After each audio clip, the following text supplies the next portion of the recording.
So what is the talk about the difference between, because you have done a lot of strength work, isolation work, right? What is your personal experience with that compared to the 12 weeks of hyperarch fascia training?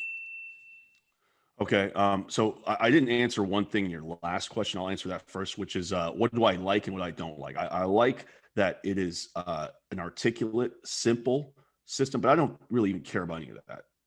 It works, that's what I like about it. It works. Something is creating change that's working, right? That's really all that matters to me. I don't care what exactly all that stuff. I'll figure that out later, right? You gotta put in the work first and do some tests, right? That's what science is about. False I'm testing it out. So anyway, the hold on one second. My mic fell out. There we go. So the difference between, I would say, Mike, you still hear me, Coach? Yeah.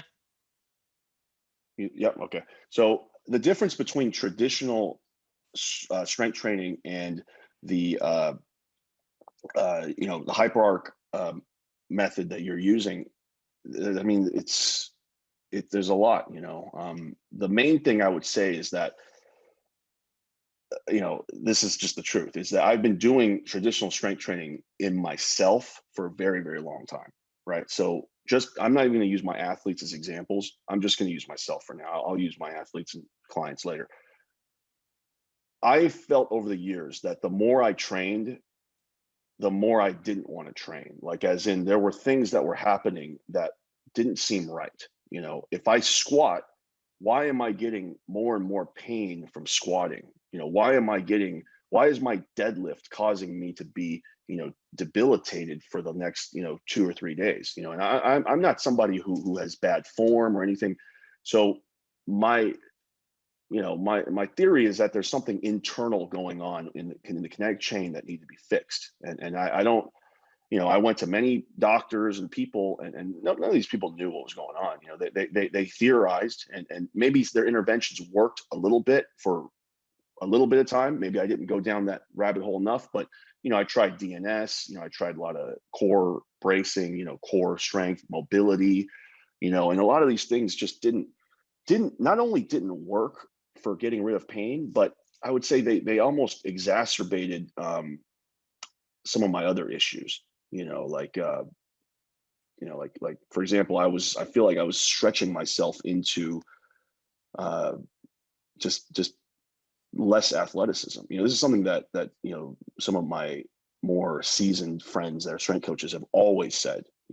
Cal Dietz says this, Joel Seedman says this, is that there needs to be a little bit of tension in the body, and your goal shouldn't be, especially with high level power athletes or force generators, your goal shouldn't be to stretch the shit out of the joint, and you shouldn't be trying to go to full ranges of motion and everything, especially like squats and things like that. So yeah, I mean, those are all things that I've done myself over the years.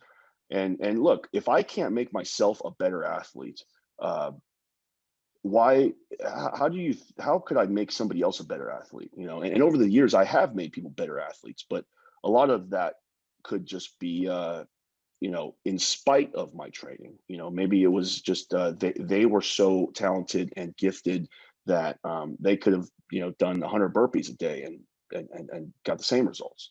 So anyway, the point is that the difference to me is that I've had more success I've only tried this so far, the Hyperarch method that you've kind of taught me some of the basic exercises, with my more like personal training clients, the people that are more general public that I work with, because I want to just test it. I don't want to affect the career of, say, a $1 million athlete right off the bat, right?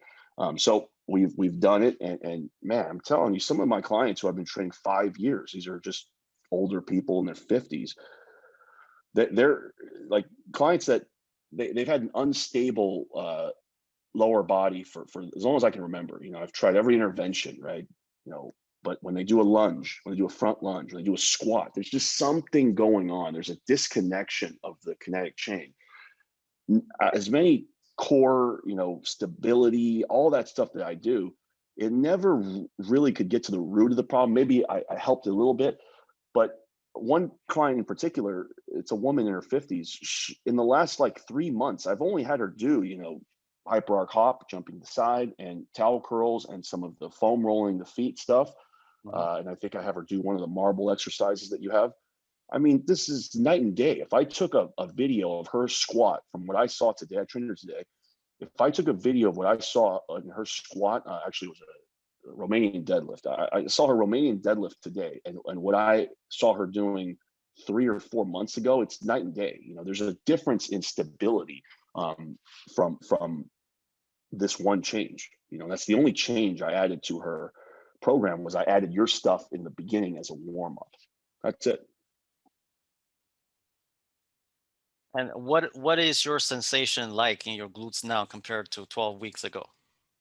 It's I would say it's 100% more, but I still know that there's room for improvement. Like right now, if I just kind of engage my feet and my toes, yeah, I feel glute engagement.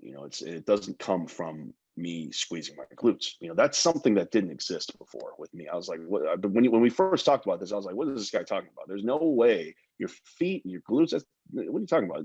Glutes are responsible for hip extension. If I don't extend the hip, how am I going to engage the glutes? Sure, there's an isometric contraction, but that involves the opposite, right? You have to.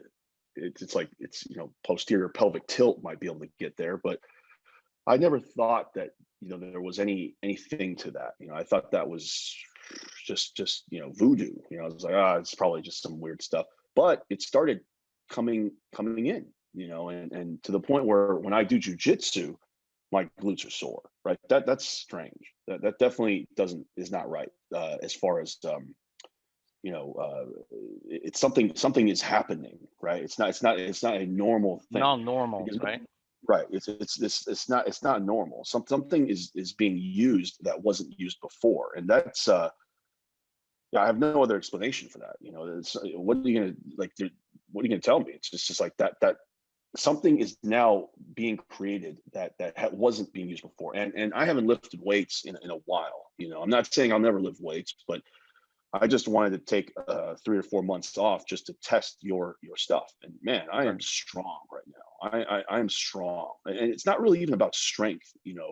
For me, it's just weird. There's a weird sensation of precision that I have now. Where it's like before, if I were to say, hey, I want to touch this thing right here, I want to touch this right here. In jujitsu, you have to be very precise, right?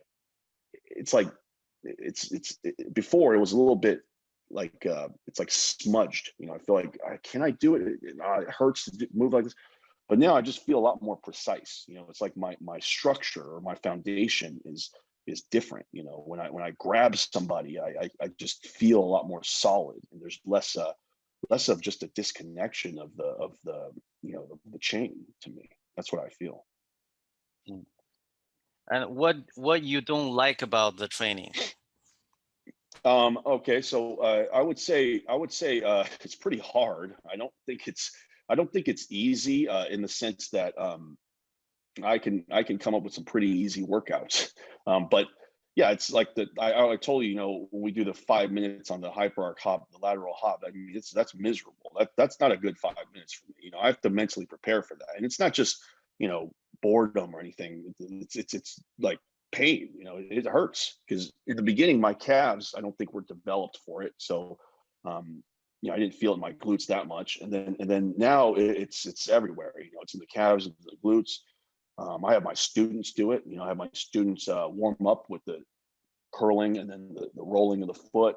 I bought a bunch of those little lacrosse balls for them, and man, I'm telling you, some of my students are getting better. And the more amazing thing about it is that it's really the reverse engineering of it. Is some of the students that I had that were athletic, they had a lot of the characteristics that you have talked about in your Instagram, and that we've talked about, off of offline, things like that. It's just like, for example, the extensor tendons in the feet, right? For example, the Mhm. the anterior tib. And it's just the calluses on the bottom of the feet in the specific area of the ball. I mean, these are all things that you can't be lucky when you notice these things, right? It just doesn't. There's no luck. That's like, oh, okay, you made a guess, and I look, and this guy has calluses in the exact place you're talking about. He has, extensor tendons are protruding in the exact place. These are all things are too kind of too serendipitous. It's like that doesn't probably that doesn't make sense. It has to be that this guy's right. There Well, was too much evidence for your theories, and so that's why I've kind of moved past the skeptic part of it, and thinking, this guy is just has these theories, and it might be another mechanism. Who knows? But I mean, if you haven't been wrong for like all these theories, why would I doubt it, right?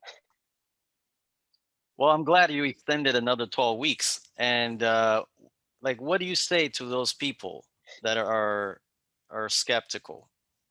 What do you what Um, can you tell them? Like, because you came from the same group, right? You were very yeah, I'm skeptical. one of It's them. it's like you had 100%.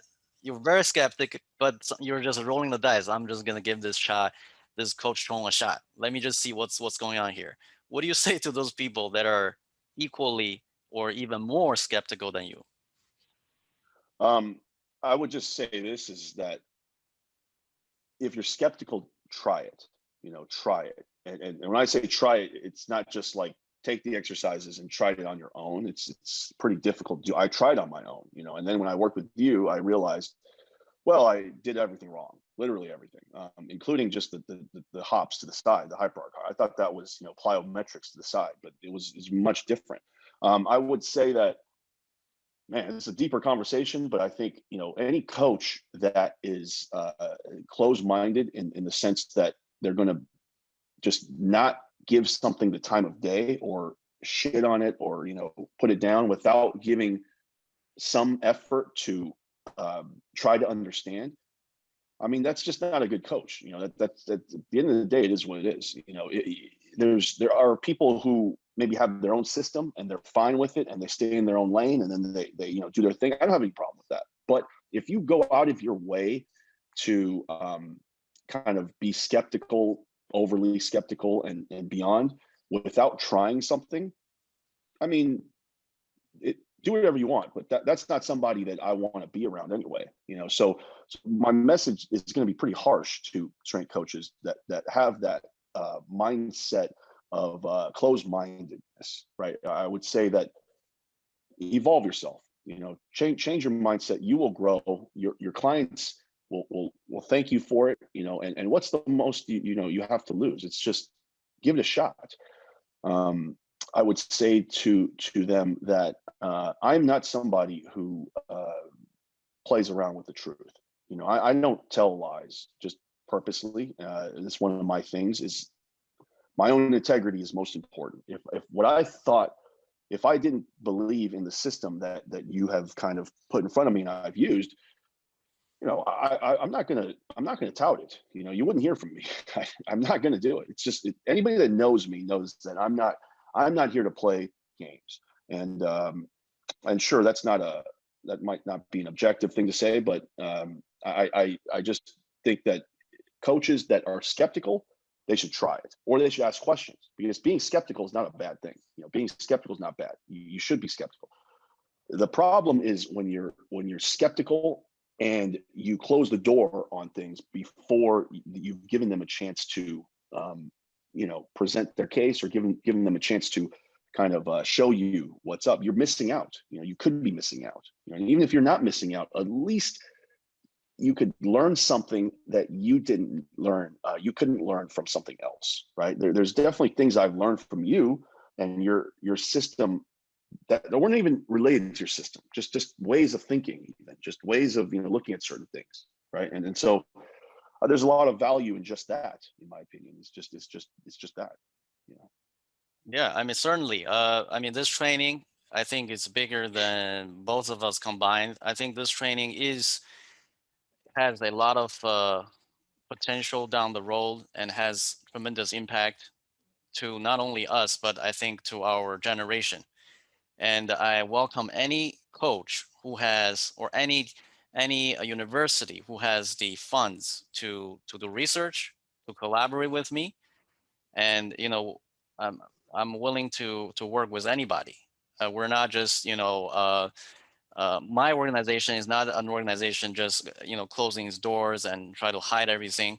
No, we're going to work with you and have the data to prove itself. We can measure it through EMG.